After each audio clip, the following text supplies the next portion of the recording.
Perjalanan Administratif Kapanewon, Pakem. Berawal pada tahun 1896 di Kementerian Srowolan. Kasultanan mendirikan Pasar Srowolan yang terletak di Kalurahan Purwobinangun. Bersamaan dengan dimulainya pembangunan gedung Kementerian Srowolan, bangunan yang berdiri kokoh hingga saat ini merupakan buah dari visi Sultan Hamengkubuwono ke-8. Memasuki tahun 1921, di bawah kepemimpinan Sri Sultan Hamengkubuwana VIII.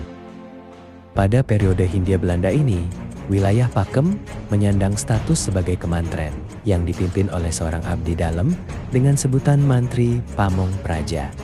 Tugas utamanya saat itu adalah sebagai pusat pelayanan masyarakat di bawah naungan distrik atau kawedanan.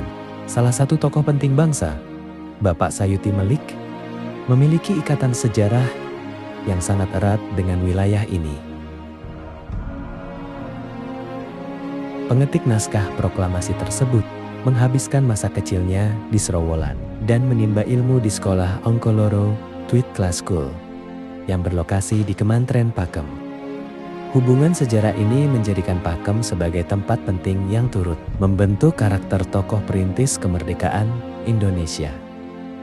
Memasuki masa revolusi 1948, Srowolan bertransformasi menjadi basis gerilya.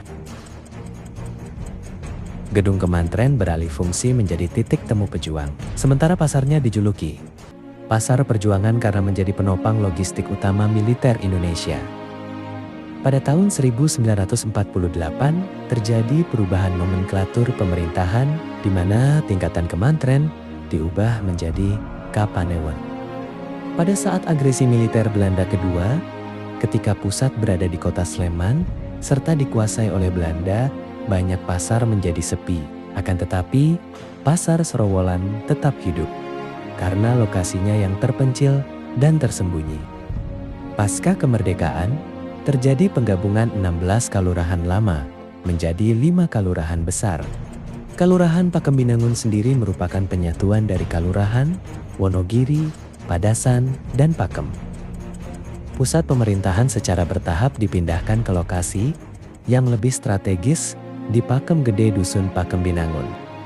Status Kapanewon sempat dipertahankan sebelum akhirnya berganti menjadi kecamatan pada era Orde Baru hingga tahun ke-2020.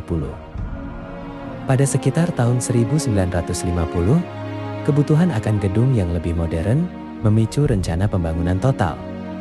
Selama masa ini, kantor sementara dipindahkan ke gedung Pusdalops BPBD Kabupaten Sleman. Relokasi ini strategis karena wilayah Pakem merupakan kawasan rawan bencana KRB Merapi sehingga tercipta sinergi antara pelayanan publik dan mitigasi bencana. Transformasi fisik ini memuncak pada perpindahan ke gedung baru di Jalan Cangkringan nomor 03 pada tahun ke-1984. Gedung modern ini dilengkapi dengan pendopo yang luas.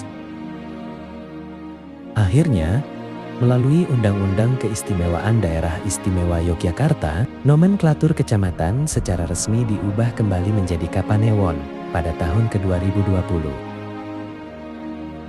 Perubahan ini mengembalikan istilah tradisional seperti Panewu, Panewu Anom, dan Jawatan.